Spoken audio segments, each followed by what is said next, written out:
Hey everyone, Scott J. Away from Crucible Custom Props, Nerfworks Lab, and all the forums here. So today we have a V2 and a pre-V2, basically the Obi-Wan or Ben Kenobi stunt from A New Hope. So what you're looking at is the same exact saber, years apart. After three movies of use, and in the very first movie at the did it as it is in the fight scene where it is used as a stunt. So anyway, there's a few really good, decent pictures of it, and in this guise, with Alec Guinness using it in the first movie. It has some wires coming through here, go up his sleeve.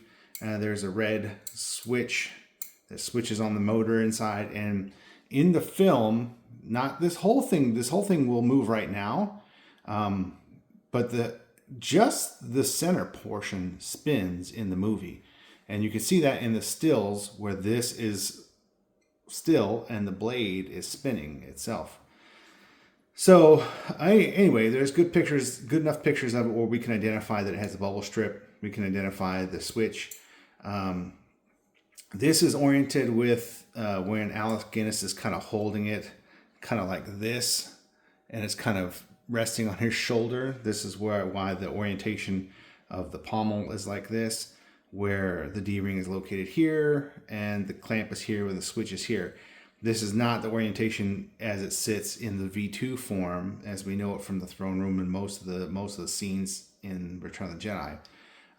But this is how it sits. This is the orientation of the clamp and the bottom as it sits in that one photo where he's resting it on his shoulder.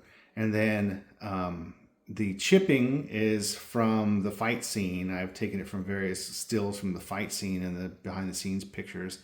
From what I can make out, this is generally what it looks like. None of the pictures are great, super sharp or anything like that, but this is what I can make out. So this is kind of it's an interpretation of closest I can get it. But we do know that it's the V2 and early on in its development.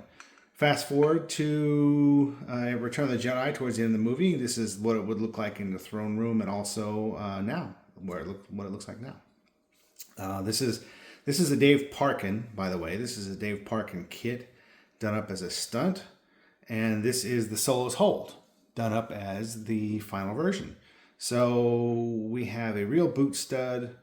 This is the 101. No, sorry. That's the 101 lever, and this is the Solo's Hold lever. Sloth Furnace card. Both are vintage clamps. This is the Solo's Hold cone knob, as the Dave Parkin one. The knurling just didn't look quite as good as this one. This one looks more accurate to the real ones that I have, which are very accurate to the real prop cone knob. And they all varied a little bit. The knurl on each one, real one, is quite a little bit different. The heights are different. None of them were really identical so much. They were similar, or their batches of them were identical, maybe. But anyway, this one is much closer, almost perfect, exact to my original one that looks just like the real one on the real prop. The Dave Parkin one was a little shorter. The bottom had a chamfer on it, a little bit too big, and the knurl was less correct. So we used this one, which worked out just fine. And these are the original rectangle nuts from the clamp bars, or the vintage clamp bars, and Chunky is here. And on both sabers, they're the original clamp bar nuts. And yeah, so all the weathering is here. Added. This one already had this clamp already had some plating coming off here, which I thought this was the better fit. This one was a little bit better condition, which I thought fit because you can't really see any of that stuff that's on there from when Ben Kenobi uses it to where you can see all this stuff on the film version. So anyway, yeah, it's got all the dang scratches and stuff on all the ribs, top and bottom, that we can see. It's got the damage here, but I did want to compare hand damage versus the Dave Parkin damage. Pretty insane difference.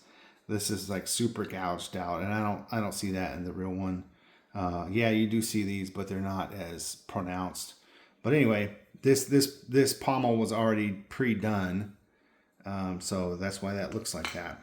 But I did this one by hand. Yeah. So here's all the gaffer tape is tight like it would be on screen. Not super tight, but it's not lost its stickiness and folding out. But yeah, so we have all of the shadow painted down the middle like it was for some reason, and we have all the details here. So yeah, check it out.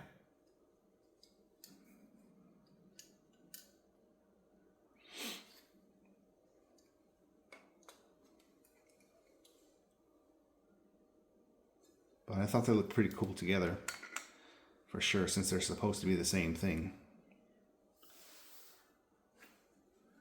All right, thanks for watching.